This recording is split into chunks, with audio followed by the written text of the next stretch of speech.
Assalamualaikum. Tetap dukung channel ini ya guys dengan like, comment, and subscribe. Jangan lupa, terima kasih. Obsesi karya Lexi Su. Semua orang yang mengenalku sebagai Jenny dari Hani dan Jenny. Di seluruh angkatan baru SMA Persada Internasional, ada 3 siswi bernama Jenny.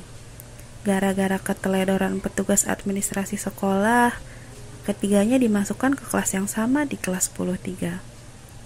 Hal ini menyebabkan berbagai kekacauan yang pada akhirnya memaksa semua orang, mulai dari guru-guru paling serius hingga ibu kantin yang hobi bergosip, memberikan julukan bagi para Jenny. Jenny pertama adalah Jenny Limantara.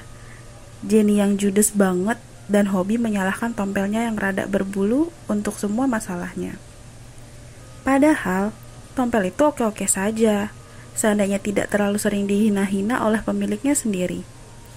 Akibat kelakuan negatifnya sendiri, semua pun memanggil Jenny Limantara dengan panggilan Jenny Tompel.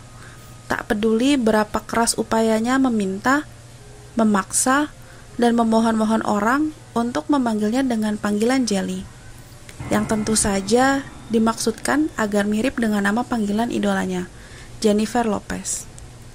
Yang kedua adalah Jenny Handoyo, Jenny yang merusak image-nya sendiri pada hari pertama sekolah dengan dilindas bajai. Cuma ujung sepatunya, sebenarnya. Jenny Handoyo adalah ratu drama super cengeng. Dia meraung-raung sembari digiring ke ruang UKS. Di sana, dia diperiksa dan tidak ditemukan luka secuil pun. Bentol bekas gigitan nyamuk pun tidak ada. Sejak hari itu, dia dikenal sebagai Jenny Bajai. Kau akan mengira kejadian itu membuatnya sedikit lebih kalem, tapi Jenny Bajai sama sekali tidak kenal kapok.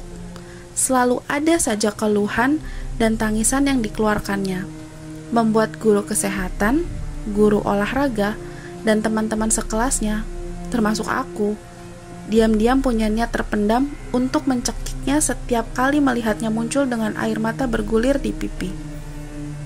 Dan bukannya aku jahat, tapi kalau melihat muka Jenny Bajai yang bulat, cembung, dan kemerahan, bahkan orang yang tidak pernah melihat bajai seumur hidup pun bisa langsung membayangkan kendaraan imut tersebut.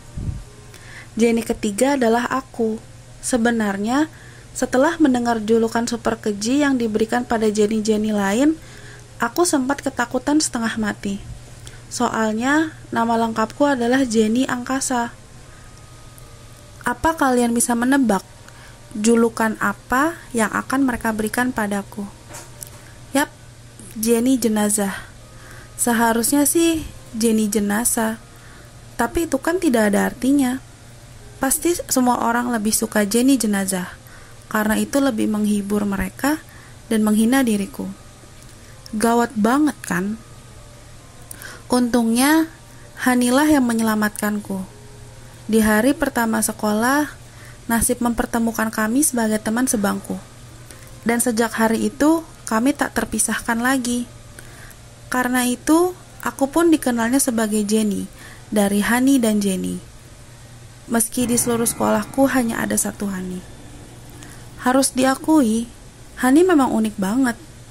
Sesuai namanya, dia mengingatkan semua orang pada madu. Ya, tahulah, biasanya orang-orang mengira nama Hani ditulis dengan ejaan Hani. Rambutnya selalu dipotong pendek, namun sangat sesuai ukurannya. Kulitnya tidak terlalu putih, berbeda denganku yang pucat banget, nyaris seperti vampir karena aku jarang keluar rumah, tapi sehat dan berkilauan. Senyumnya sangat manis, melelehkan hati setiap cowok yang melihatnya. Warna kesukaannya pun warna madu, bukan coklat, bukan kuning, tapi warna madu. Dan itu terlihat dari tas, kotak pensil, ballpoint, bahkan pakaian dalamnya. Yang terakhir ini, ku ketahui saat berada di ruang ganti cewek. Bukan karena aku punya kelainan suka ngintip-ngintip pakaian dalam teman sendiri loh. Dengan segala kelebihan itu, Hani langsung jadi cewek kelas 10 paling beken tahun ini. Dalam bulan pertama sekolah, dia sudah ditembak lebih dari 2 lusin cowok dari kelas-kelas yang lebih atas, memacari 8 diantaranya dan mencampakkan semuanya. Dan akulah saksi mata satu-satunya. Hani dengan segala kemurahan hatinya selalu melibatkanku dalam semua petualangan cintanya. Saat dia pergi berkencan, dia selalu mengajakku. Sama seperti pacarnya yang juga mengajak teman-temannya. Biasanya kami makan siang bareng, dilanjutkan dengan nonton di bioskop.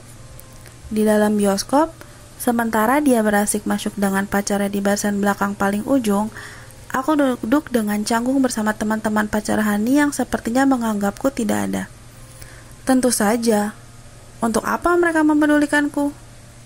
Aku jelek, pendiam, dan canggung. Jenis cewek yang mereka hindari di sekolah. Kalau bukan karena Hani, aku tak bakal punya kesempatan untuk memiliki pergaulan sosial seperti ini. Bukan berarti aku punya pergaulan sosial sungguhan loh. Seperti kataku, aku lebih sering dicuekin daripada diajak bicara. Tapi tetap saja, kehidupan seperti ini jauh lebih baik daripada yang biasanya aku jalani. Jadi, aku sangat berterima kasih pada Hani yang sudah memberiku masa-masa SMA yang bahagia dengan nama panggilan yang sehat dan pergaulan sosial yang aktif. Tony! Nama itu membuatku langsung melupakan lamunanku dan nyungsep ke dalam lokerku secepat kilat. Bukan, yang namanya Tony bukanlah preman raksasa dengan tampang mengerikan. Dia memang agak terlalu besar untuk ukuran cowok kelas 11, tapi itu karena tubuhnya yang tinggi banget.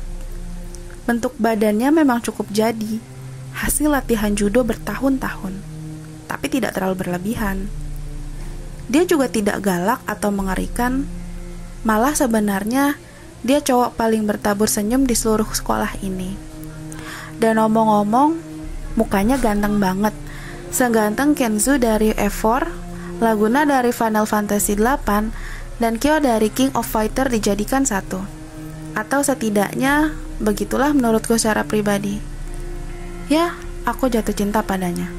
Itu sebabnya aku ngumpet di dalam lokerku.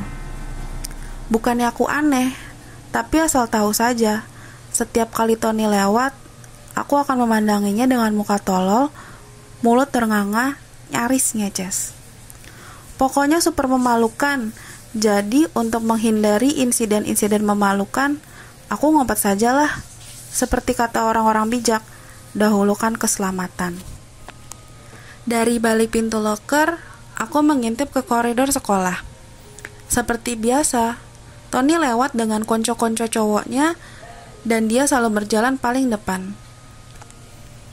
Rambut Tony yang panjang melambai-lambai ditiup angin semilir yang mengaliri koridor sekolah. Sebenarnya, rambutnya tidak gondrong-gondrong amat, cuma sedikit melewati bawah kuping. Setiap kali diteriaki guru piket, "Cepat potong rambutmu atau bapak gunduli." Tony akan balas teriak, "Bayarin dulu duit ke salonnya." Simpulanku, Tony bukannya merasa dirinya keren dengan rambut gondrong, melainkan dia tidak punya uang untuk pergi ke salon. Baju seragam Tony tampak mencolok di antara teman-temannya, soalnya dekil banget.